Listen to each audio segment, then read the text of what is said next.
Hey guys, I'm working in the greenhouse today. I thought you guys might like to come along with me. It's pretty warm up here today. Cabbages are doing really good. Carrots are coming in. And according to the thermometer, I don't know if you guys can see that or not. It's warm in here. Of course, you know, it is in direct sun. I would say it's probably close to I would say it's probably like 90 degrees in here. But according to our thermometer there, that's what the temperature is. We've got some seeds to start, so figured I'd take you along with me. This is actually you can see the fish in there. So we actually use this water when we plant or when we start seeds. This is the water that we use because it's so full of nitrogen and some really good bacteria and whatnot in there. And over here is our new seed station, one of them. I'm pretty limited on space right now because another station is going to go right there and another one is going to go right there. Now that we have all of this space all cleared out, we have beds to finish. Hopefully that'll happen soon. We have to get some more wood chips and whatnot, but here we are. So let's get busy. Right, let's get started. And maybe we'll chat along the way. Who knows? So we are going to start with doing something a little maybe unconventional for some of you guys. Maybe, I don't know. Maybe it's not. Maybe I'm just, thinking that it's something different. So we have all of these containers. We actually saved these from several years ago. They're just, the mushroom containers that you buy at the grocery store that are filled with just the white button mushrooms. We're going to use these like little nursery pods. So we're going to start a whole bunch of seeds so that I'm not taking up my bigger 10 by 14 flats, because my space is, kind of limited right now on where I can start seeds and how many I can start at a time. And so I need to use that space, as the most efficient way possible, right? So we are going to start with just some soil here. And we actually reuse a lot of soil. So if I have seeds that one year don't do very well or they don't take off, we just dump it back in and reuse that soil, mix in some compost and some peat moss sometimes if we feel like it needs it, and just start all over. So let's see, this is tomatillos. This is actually all of the seeds that we are starting today are from, of course, True Leaf Market right out of Salt Lake. I'll see if I can post a link to share with you guys their website. We're not sponsored by them or anything like that, but we're going to start some tomatillos, and this is actually how many we're going to start this time. We've got quite a few more in here, but we kind of want to, stagger them a little bit. So we're actually just going to sprinkle these right on the top and just give them a little more dirt to cover them over, just like that. Tomatillos are done for now. So what this is going to allow us to do, instead of planting, one tomatillo per cell in our, trays, is going to only let us pull out the seeds that are actually viable, that are growing, and we know are going to, make it to the garden. And today is the 27th. So this is how we label popsicle sticks. Best thing in the world. Love the dollar store for popsicle sticks. All right, moving on along. We're gonna go with another pod here. A nursery pod. It's kind of funny to think of these little mushroom things as as nursery pods, plant pods. Now we are going to do some jalapeno. And we like a lot of jalapeno, but we will be doing a second planting also of our jalapeno. We're going to get quite a few of them in here. Anyway, just like that.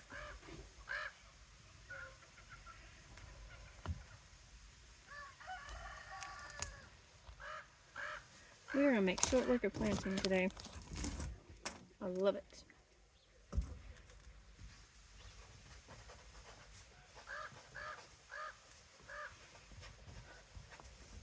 Always make sure to write the date, because if you write the date on there, that gives you an idea of when you can start actually harvesting some of these plants. I actually have a calendar that Well, we've made it to almost the end of my seed pile. We're getting ready to plant some peas. We've got some more kale, celery, got some purple eggplant, orange eggplant. We've got a Waltham 29 broccoli. I've got a celeriac or a celery root, some more cabbage, some red mustard. Here's all of the pods that we did earlier. So there's a red burgundy onion, a bunching onion, tomatillos, a sunbright yellow bell, red cherry, tomato, Walla Walla onion, jalapeno, cow wonder bell pepper, a beefsteak, tomato, Blanco Duro onion, which is a white onion, a Ruger's tomato, yellow pear tomato, San Marzano tomato, shallots, galami onion, pink icicle tomato. We've got cilantro, marigolds, St. John's wort. I've got a toothache plant. We've got red cabbage. We did some pak choy. And then this is all what we planted last week. So cabbage, more dino kale, leeks, bunching onions, calendula, marigold, toothache plant, some Utah yellow onion, some red burgundies, Brussels sprouts, Decicio broccoli, cauliflower, and more celery. So come on over and we'll plant up these peas real quick. Right, let's get these peas done. Peas like it when it's still a little bit cool outside. So it's about time to get those done.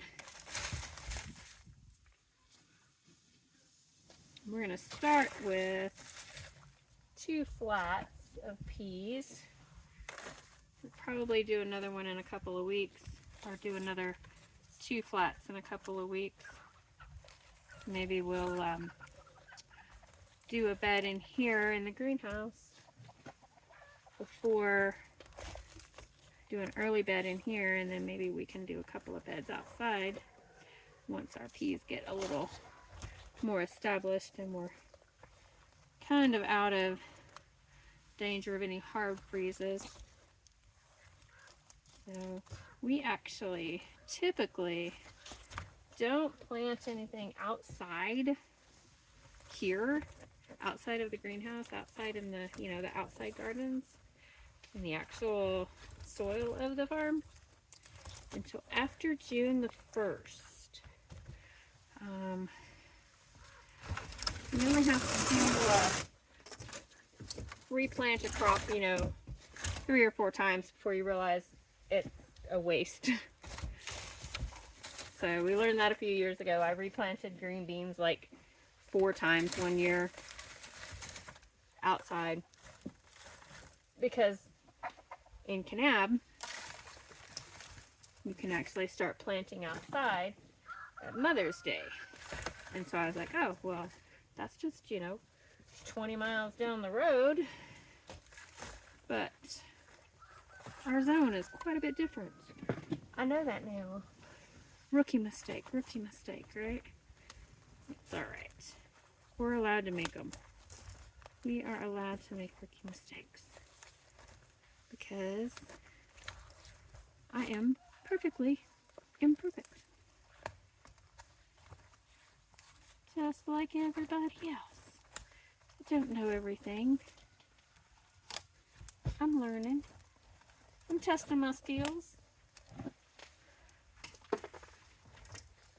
Seeing what I can do. Pushing my limits.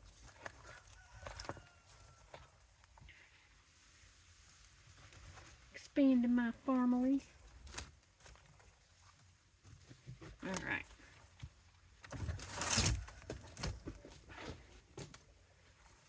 Now you'll notice that I did not pack that dirt in there on these flats because seeds like to have a little bit of airflow around them as they're growing. They kind of self-prune their roots. Seeds are magic. But also, as they're growing their roots,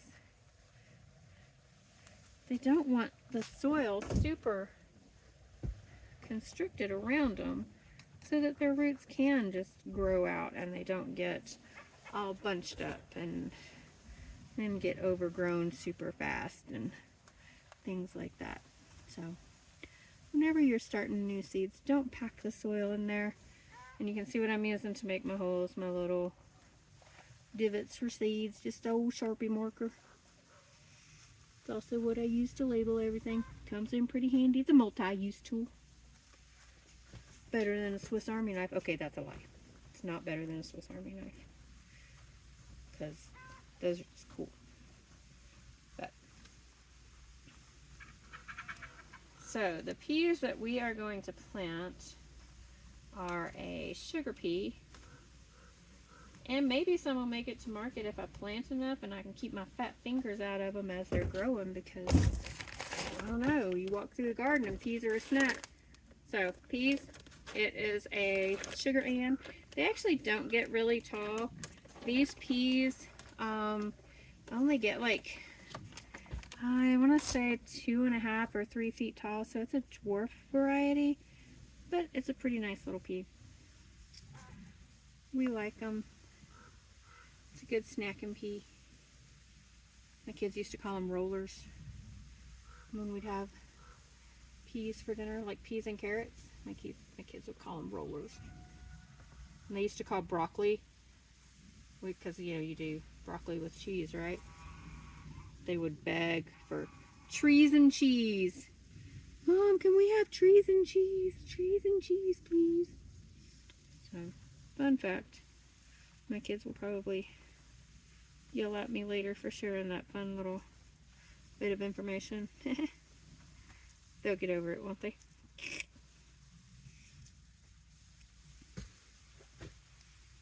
Alright. This is probably the last thing we are going to get planted for today. Even though I do have space in this one last row for 2 more flats of something, I may have to go in the house and see what I can find.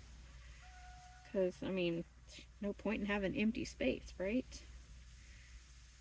Could probably start something. 2 more flats peas.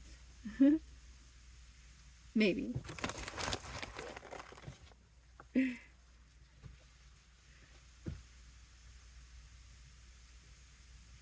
Hope you guys are as excited for this season to begin as I am. I feel like we have such a great start for the season. I'm in such a good headspace this year. That's been a struggle for me for the last couple of years.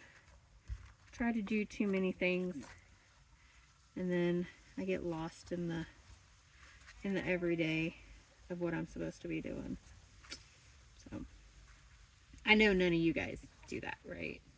None of you guys get lost in the everyday things that you have to get done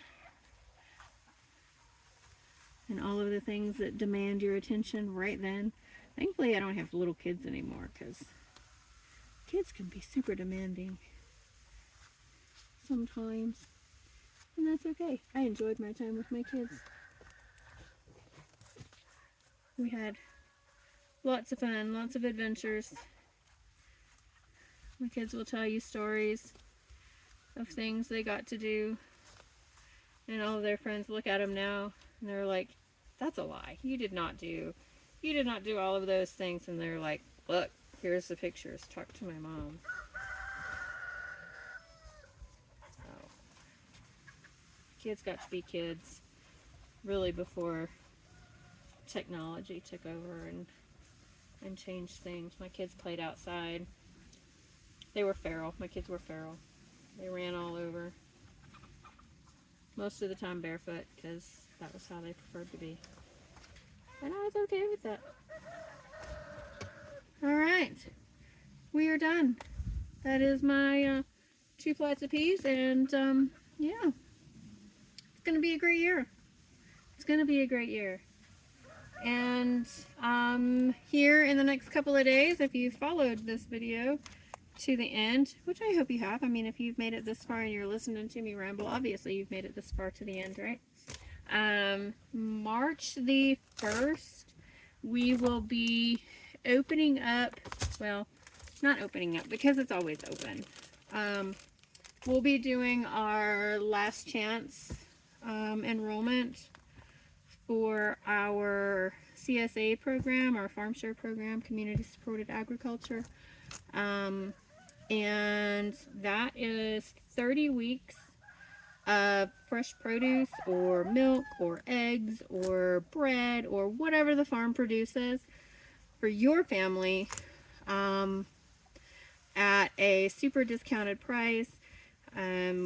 We are going to go back to doing some exclusive picnics and dinners and some things like that that are just for you guys. One of the perks of being a farm share member is when we have small amounts of things like peas, you guys get those and they don't ever make it to market. Those are exclusive benefits for you guys. You guys just have to say, hey, we want peas this week, if it's on the list, obviously. And we'll save you a bag of peas, and then you just pick them up with your share, and nobody else has access to them except for farm share members or our family members. That's how we like to call you guys, our family members.